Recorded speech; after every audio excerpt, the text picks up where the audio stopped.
the way that the cast came together on this movie could only happen with beautiful words. You know, it's like Alan Lowe wrote a screenplay that is just ridiculous. You know, the idea, the overarching idea of collateral beauty just touched us all. You know, it's the first people that David Frankel, the director, went to. Everybody was saying yes. It was just, it's one of those times where we all got it.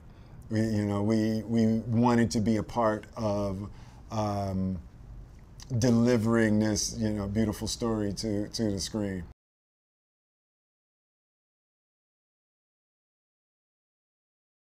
The very idea of collateral beauty is that no matter how dark and no matter how difficult a time is, there's something beautiful that's happening right there. You just have to look and you just have to see it. You have to cling to the collateral beauty.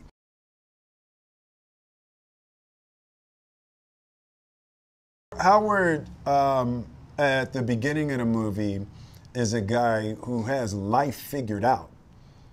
He understands everything there is to know about life. He considers himself a sage and a teacher, and he's a marketing guru, and he has life figured out.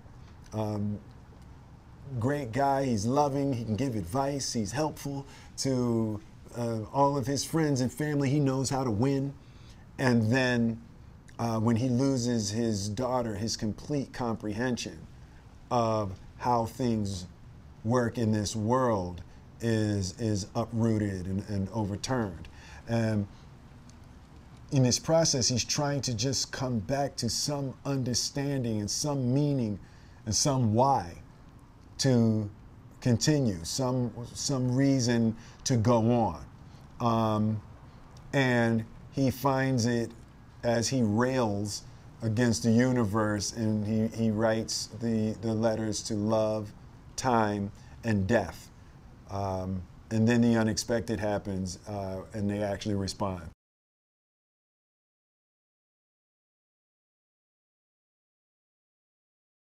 It's Christmas in New York, and when you see Christmas in New York, it's historically synonymous with magic. It's a time of hope.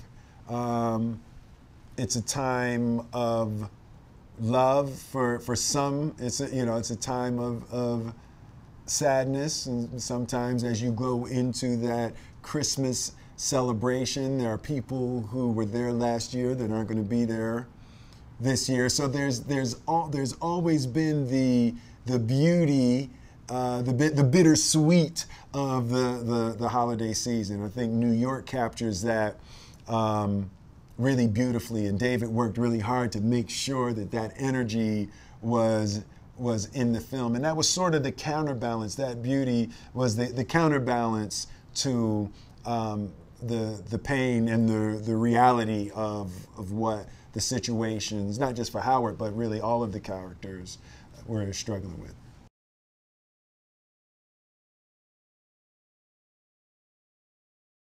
This cast, when I look at the picture of all of us together, I'm like, yeah, we should be making a superhero movie. That's what it looks like. It's like this straight up superhero cast.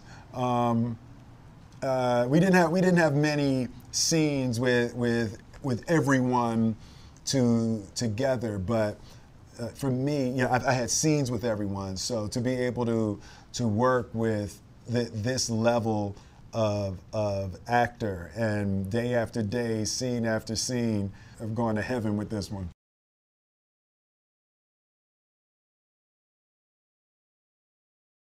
Helen, I love that she chose blue as the color of death. She was saying, she didn't want to wear black, and red had the wrong connotations. In her research, she discovered blue, You know, and it's such a beautiful choice because she's not playing death as dark. That the idea that death is a part of life. It's the you know, speaking to the impermanence of all things, and when she shows up, it feels good.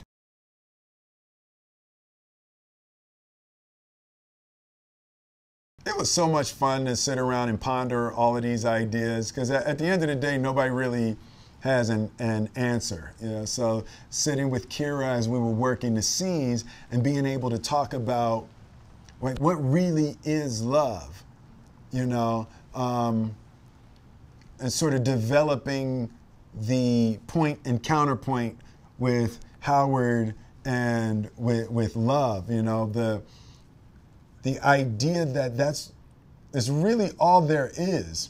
If you dedicate your life to anything other than love, you're not going to be happy. If you dedicate your life to money, if you dedicate your life to winning, you know, if you dedicate your life to hiding, you know, if you dedicate your life to anything other than love, you're going to be miserable. And that was sort of the journey that Kira's character was trying to deliver Howard to a comprehension of. You can hate it, it can suck, it can be painful, but you have two choices, death or love.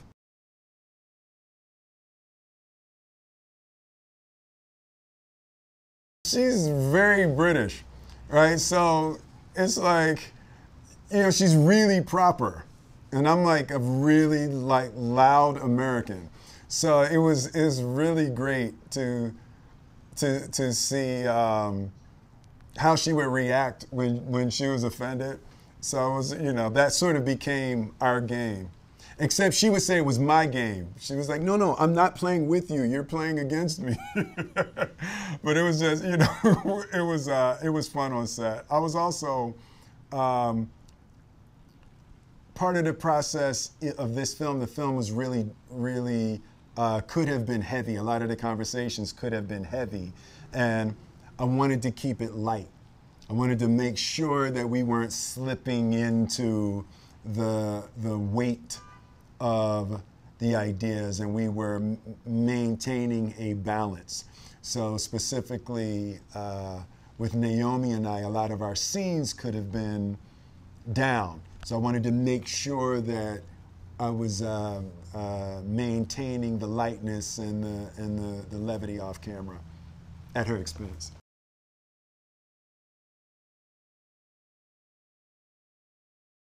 Jacob is fantastic. I remember in the scene, and you know, it was he and I, and it was really early, and he's in a scene, and I'm playing this, you know, this brooding space. You know, he's really, oh, hey, well, it was a pleasure, blah blah blah blah blah. And I say, hey man, don't be respecting me in this scene.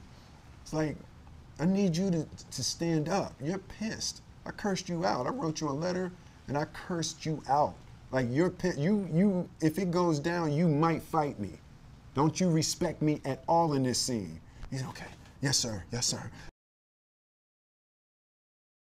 すべてがうまくいく人生なんてありえない。誰にでも訪れる人生の試練。プラダを着た悪魔の監督が人生の乗り越え方教えます。素晴らしきかな人生。